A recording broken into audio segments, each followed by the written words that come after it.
What I'd like to do is, through the story of Brexit, try to address some deeper trends. The first trend is one relating to the democratic crisis, which invests most of Europe, not all of Europe, but most of it, of which Brexit is a pioneering example of a generalized complacency about the strength of our democracy. And the second trend is European fragmentation, potential disintegration in the worst case scenario, and Brexit will accelerate this. So both these trends have implications for the future of the EU, but also of Europe as a whole. So I will conclude with a few thoughts on what this means also for the countries aspiring to join the European Union. But let me first start with the story of Brexit through the lens of a democratic crisis. Brexit needs to be understood as the crisis of a British political party, the Conservative Party.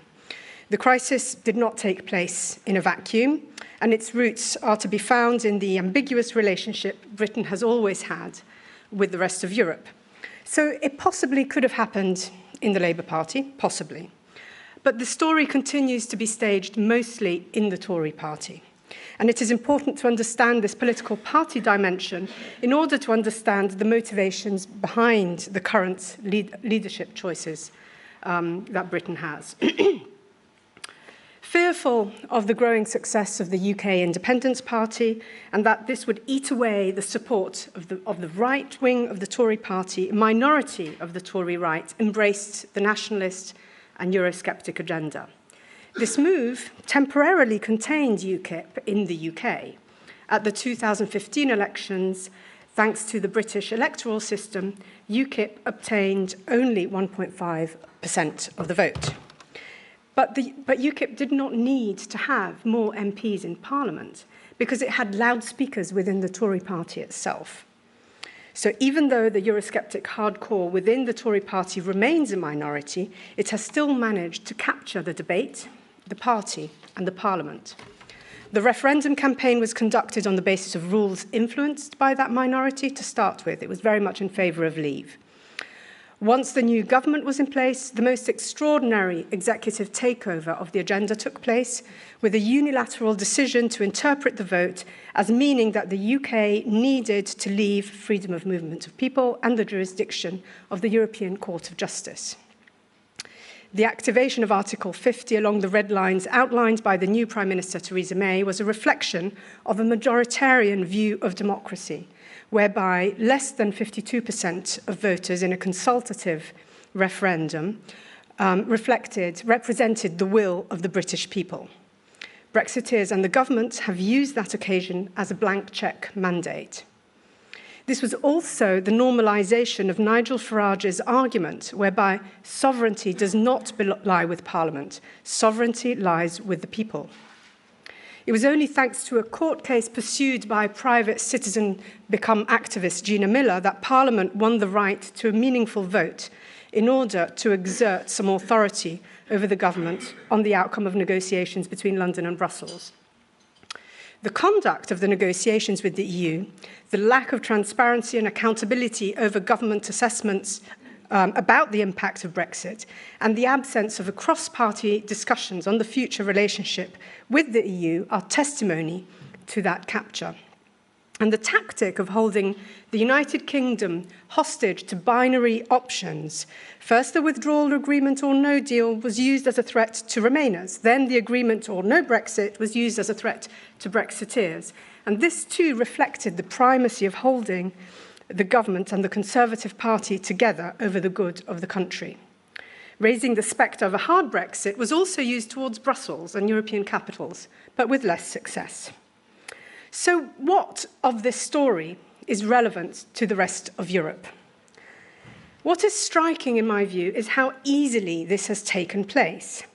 A sequence of accidents and ill-informed decisions producing one of the greatest self-inflicted damage since Europe sleptwalked into the First World War.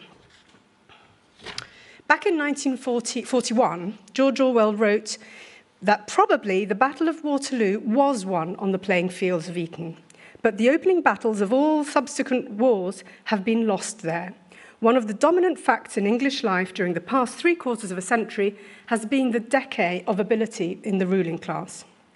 The newspaper The Guardian has by now put together a vast collection of eloquent and humorous pieces on the Eton and Oxford educated, amoral and venal British political elite, to quote just a couple of adjectives. But is an astonishingly incompetent leadership enough to understand why this is taking place? Britain might have a unique relationship with Europe and a unique view of its role. But seen through the lens of a democratic breakdown, Britain is not a unique story. Political party systems are breaking down elsewhere. None of the parties which ran Italy between the Second World War and the end of the Cold War exist any longer. Spain, the other very stable two-party system, which contained the unreformed Francoist right, now has 3 new parties, one of which is openly far-right. The French presidential contest of 2017 nearly wiped out the old mainstream parties and saw the consolidation of the radical right populist party of Marine Le Pen and a new movement, La République en Marche, led by Emmanuel Macron. Neither were new to the system, but they managed to overtake the old party system and ideological formations, which are now in a state of disarray on both left and right. The 2 main British parties are indeed fighting over deep divisions over where they belong, to Europe or not, to maintain their unity. According to Peter Mayer, the age of party democracy has passed. Although the parties remain, they have become so disconnected from the wider society and pursue a form of competition that is so lacking in meaning that they no longer seem capable of sustaining democracy in its present form.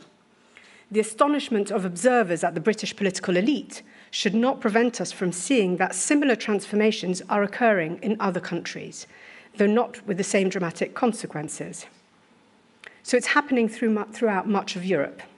We are witnessing 3 interconnected phenomena. The first is the rise of populism. The second is the populist capture of the centre-right. And the third is the rise of authoritarianism. Populism, in the words of Cas Mudder, one of the most accredited scholars on the topic, is an ideology that considers society to be ultimately separated into 2 homogeneous and antagonistic groups, the pure people versus the corrupt elite, and which argues that politics should be an expression of the volonté générale, the general will, of the people. Thus, it follows that populism is anti-pluralist, reluctant to engage in debates with opponents, and is ill-adaptable to coalition politics, even if many parties have joined coalition governments. The distinction between the people and the elites, regardless of who the elites may be, makes populism moralistic rather than programmatic, as well as permeable to very different ideologies. What follows from the claim to represent the people is the delegitimization of those not considered the people, be they capitalist elites, as in the case of Syriza, be it the Brussels democracy, in the case of the Five Star Movement, the Lega, Rassemblement National, UKIP, foreigners and immigrants, according to the populist radical right parties. This claim to represent the people has moral content. It is not just a vision of majoritarian democracy. It is a principled, moralized anti-pluralism with a reliance on a non-institutionalized notion of the people. As Jan Werner Müller puts it, it is the real or ordinary people. The real and ordinary people are an evolution of Richard Nixon's silent majority, which often the populist leader embodies and represents without intermediation. On these grounds, populist leaders bypass traditional institutions of representative democracy, such as parliaments, the media, and engage directly with their supporters, with the space for politics moving from pluralist engagement in debating arenas to unilateral Twitter feeds and Facebook posts. This thin ideological content of populism means that they can be closer to either the left or the right. Some, such as the Five Star Movement, have embraced both poles of the traditional spectrum. It is also a very convenient way to survive fluid politics, an ideologically portable way of looking at politics. Now, during the anti-austerity period of the early 2010s, this helped the rise of left-wing populism and left-wing populist parties, such as Podemos in Spain and Syriza in Greece. But today, the wind seems to be blowing favorably for the populist right. At this end of the spectrum is a broad variety of groups and ideologies, which makes the use of the term populism seem subject to some conceptual overstretch. Mode insists on using populist radical right instead of radical right populism or right-wing populism, because ideologically, authoritarianism and nativism determine the populism rather than the other way round. In other words, one can be populist with a majoritarian anti-pluralist position without necessarily pursuing policies which actively restrict the rights of the others, usually migrants and refugees. Some of these populist radical right parties, including ones in power such as Fidesz, Law and Justice, they have pursued authoritarian policies. They are thus making their populist background of lesser importance when trying to gauge their impact on democracy. Others have made their explicit references to Nazism or use fascist language and metaphors in their rhetoric. And others need not hark back to the past to find that their Islamophobia and Euroscepticism guarantees their success. Indeed, anti-immigration has been a platform for mobilization for the past 2 decades at least. But what is happening throughout Europe, whether the populist right is in power, in coalition or in opposition, is that the centre-right is being captured by the populist right. The mainstream traditional centre-right is engaging with populism by mimicking its rhetoric, by incorporating some of the presumed issues that motivate the populist electorate into their programmes, and by forming alliances with the populist right. And this is the story of the British Conservative Party and Brexit. One of its leading Brexiteers, Jacob Rees-Mogg, has taken to referring to Alternative for Germany to back up his anti-European arguments. Alternative for Germany is a party that does look back to the country's Nazi past. During the French presidential election of 2017, Nicolas Sarkozy embraced some of the Front National's platform in the hope to steal votes from Marine Le Pen. He soon discovered that this tactic rarely pays off. It is, if tempted by the right, the electorate prefers the real thing. In terms of policy, the most evident consequence of the rise of populism can be found in Europe's migration policies, which have been steadily shifting towards containment of flows and border controls as opposed to integration policies. Most of the literature on the subject and EU stated policy advocates for a balance between managing regular migration and curbing irregular immigration. The first part of that equation is currently blocked as a consequence of the shift of influence towards the populist right, regardless of whether the populists are in power or not. The centre-right seems to hold dear the notion that by shifting further right, it will be able to manage the problem. There is little evidence that this is a pragmatic and viable policy solution to contain excesses towards the right. The European People's Party has been nurturing this since 2010, when the illiberal and authoritarian aspirations of one of its members, Fidesz, started to become evident. Convinced that keeping Fidesz in the EPP's fold would bring the party back towards its centre, and fearful that it would have strengthened it by isolating it, the family of Christian democratic parties now finds itself in a position of loss of credibility vis-à-vis their electorates, and a very strong Fidesz led by a defiant Viktor Orban who plays around with the EPP's Commission candidate Manfred Weber, who tries to build pointless bridges to contain a nascent split in that party. And this leads me to the third trend, which is the rise of authoritarianism. Once in government, populists do 3 things. First of all, they try to hijack the state apparatus, for instance, by replacing civil servants with loyalists. This happened in Hungary, Poland, Italy, this country. Secondly, they use mass clientelistic tactics to manufacture consent, tax breaks, money handouts.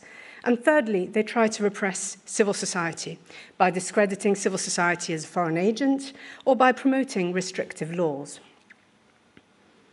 So the question is, why is populism doing so well? Why is Europe proving to be so weak in the face of these events? There are two compelling general narratives about Europe's decline. One is about the impact of globalization on Europe's economy and society, with the rapidly growing inequality in the OECD area, coupled with sluggish economic growth, as the core explanation of a rejection of present politics and its elites. This ties into debates about neoliberalism, the crisis of the welfare state, the ubiquity of austerity politics. Through the globalization framework, Europe's current crisis is understood as tied to the management of the financial and economic crisis. The second common strand of interpretation sees the rise of nationalist and populist forces as a consequence of society's discontent with immigration and integration. This explanation takes identity and cultural issues, a backlash against multiculturalism, as the heart of Europe's crisis. Thus, the refugee influx and the political breakdown which ensued is seen as the real cause of Europe's failings. In Central Europe, being against multiculturalism reverses the transition narrative and is a tool for identity building and a strategy of extracting pride from what was previously seen as a deficit, according to the insights of Zuzana Keplova. Both interpretations are persuasive explanations of the current political dynamics, yet there remain unexplained puzzles when it comes to using these explanations as overarching. Why did populism never develop in crisis-hit Ireland and Portugal? Why did it in prosperous Northern Europe and since the 1980s? Why did Greece and Italy respond so differently to the dual economic and migration crises? And what does public opinion data really tell us about how the EU is unliked? Neither strands provide a meta-narrative of why Europe as a whole was unable to weather these crises. So what I'd like to argue is that the democratic recession within Europe is at the heart of the reasons behind its inability to deal with these events. This does not run against the dominant narratives about the impact of globalization and the rise of the politics of identity.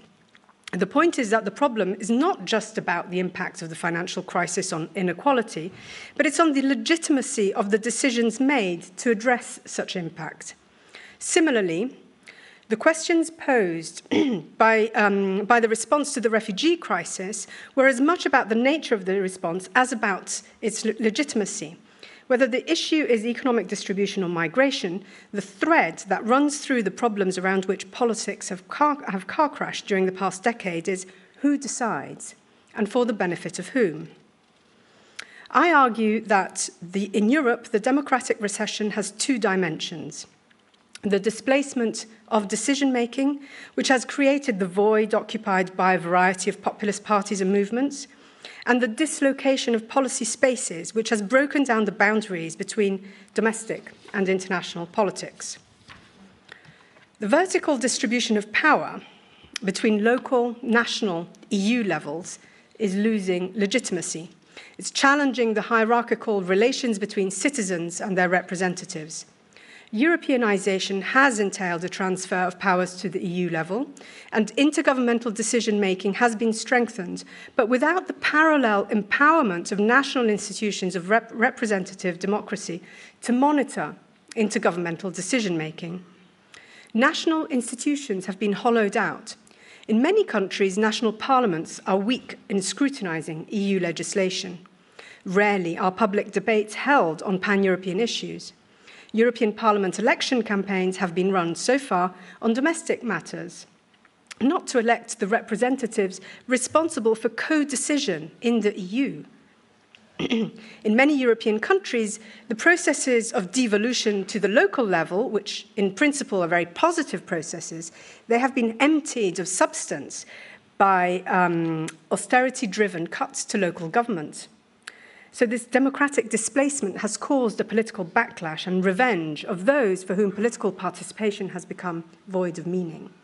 The permissive consensus behind EU integration, whereby national governments could decide together with minimal deliberation with the citizens, has come to an end, challenging the way the EU functions.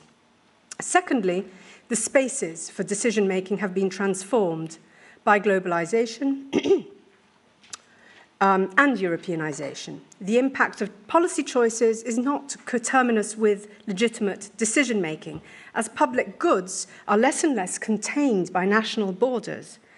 Decision-making is dislocated across several interconnected spaces, and legitimate arguments about joined-up decision-making are undermined, joined-up decision-making on transnational issues of pan-European concern are undermined by the inability of political organizations to adapt democratic discussion to such multi-level governance. And Europe and the EU, of course, is the most advanced example of multi-level governance worldwide. Political parties used to play a key function in connecting legitimacy and accountability with decision-making, as a linchpin between society and political institutions. At the European level, they have failed to consolidate government opposition dynamics, and at the national level, as I illustrated earlier, they are struggling to survive. Political parties have ceased to play that role. They are no longer able to engage citizens, to mobilize around platforms, to provide party leaders with status. In the words again of Peter Mayer, parties are failing because the zone of engagement is being evacuated and citizen withdrawal is being matched with elite withdrawal. And that void is being occupied by loud populists, Euroscepticism, mounting attacks on democracy itself, and it's been very easy. So this meta-narrative is not an alternative to the globalization and identity politics interpretations. Danny Roderick, in discussing his trilemma about the impossibility of having simultaneously nationalism, globalization, and democracy, highlighted that hyperglobalization does require shrinking domestic politics and insulating technocrats from the demands of popular groups. Ivan Krastev, who sees the refugee crisis as the cause of Europe's crisis, argues that it changed the nature of democratic politics at the national level. Further confirmation of this can be found in the degree to which the legitimacy of the EU institutions when handling the crises of the past decade was taken into question by national politics. This is the mantra of the current Italian government, that the European Commission is the cause of Italy's ills, while in the Visegrad Four, who refused the scheme to relocate asylum seekers and refugees, the principle of such imposition from the EU was challenged. So the recession of democracy in the 21st century is the original sin for our present travails. In this sense, Brexit is emblematic of a crisis of democracy.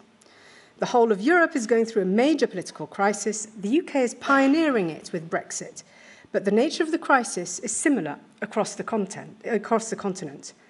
So the story, at least the abstract elements of it, could actually happen elsewhere. I'm going to move on to the second Brexit tale. Brexit as a symptom of fragmentation on the European continent, and also I'll look at some consequences and highlight some possible scenarios. Brexit signals the end of the European teleology of an ever closer union. The entire history and progress of EU integration has been premised on the assumption that integration moved forward. It was progress. The well-known bicycle metaphor allowed integration to take a break by putting one's foot down and not lose balance, but bicycles do not have a reverse gear. The process of integration requiring further integration is in the language of the treaties. It is part of the EU's constitutional makeup.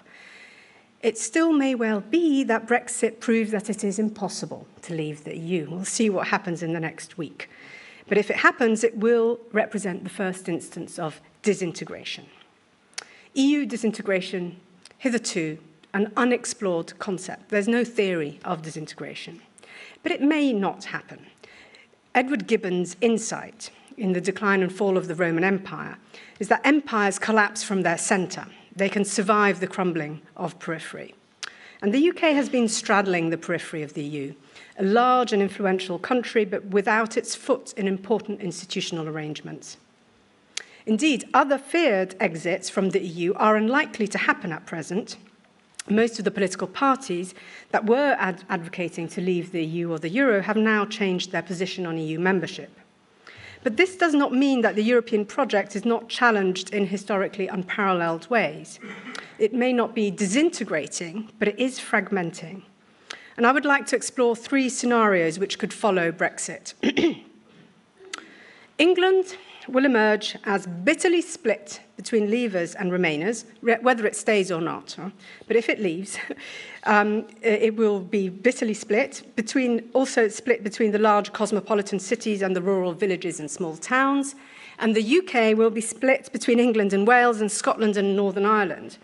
Pankaj Mishra muses at the irony of the English Brexiteers' invocation of the glorious British Empire. The borders imposed on Ireland, England's first colony, have proved to be the biggest stumbling block for the British Brexiteers chasing imperial virility. Europe is likely to have a troubled and possibly troublesome close neighbour, affected by instability and disintegration on its wealthy northern doorstep, to accompany the troublesome southern and eastern neighbourhoods.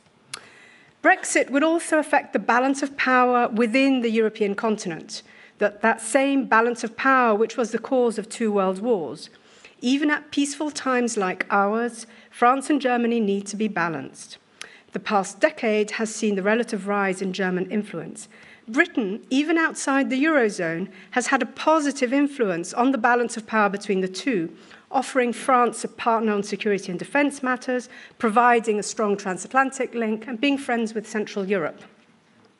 Even after the Brexit vote, research has shown that many policymakers across Europe saw the UK as the 3rd or even 2nd most influential member of the EU, in the EU, a country other members would turn to when seeking an ally and to build coalitions within the EU.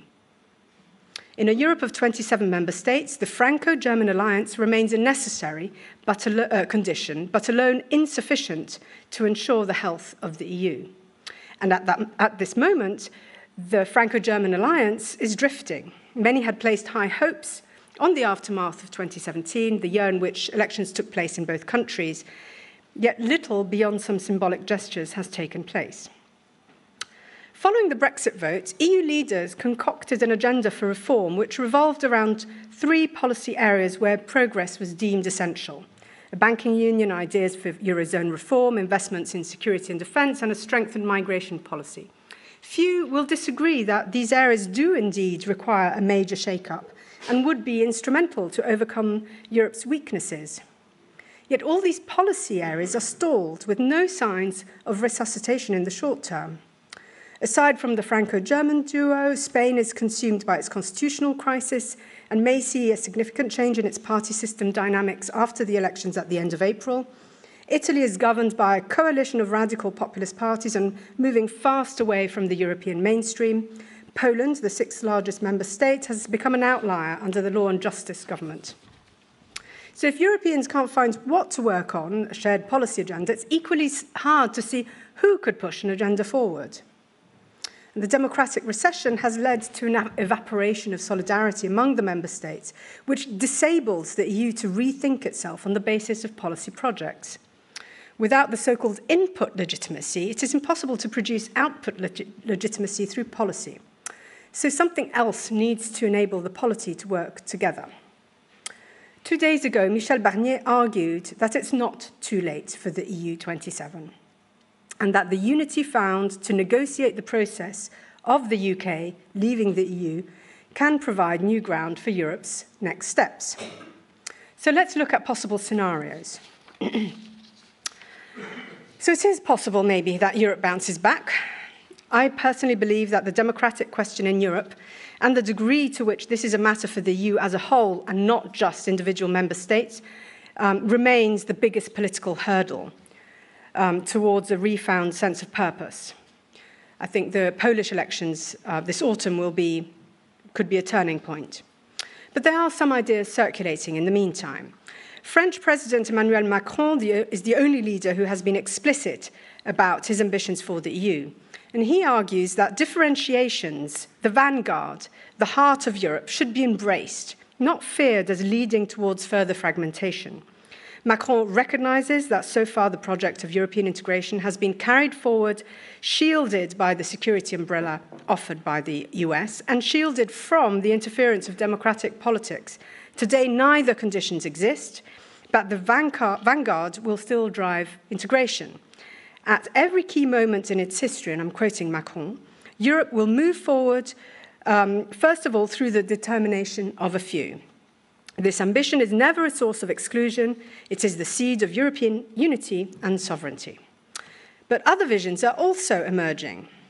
Those who until recently wanted to leave the EU are now building transnational relations to see how together they can undermine the EU without destroying it. After all, the EU has provided a great platform, not only to amplify Eurosceptic noise through the access to European Parliament funding, but also to build transnational networks.